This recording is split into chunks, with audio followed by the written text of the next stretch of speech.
السلام علیکم۔ آج کی حدیث لے کے آپ کے سامنے آپ صلی اللہ علیہ وسلم نے فرمایا کہ 5 وقت کے نمازی کے ساتھ اللہ کے 5 انعام ہیں۔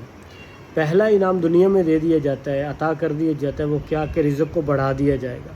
اب ہم صبح و شام رزق کے پیچھے کتنے دھکے کھاتے ہیں، مگر جو 5 وقت کی نماز ادا کرے گا اللہ سب سے پہلا انعام ہی رزق دیں گے، اور آسانی والا، برکت والا، عافیت والا اللہ رزق عطا فرمائیں گے۔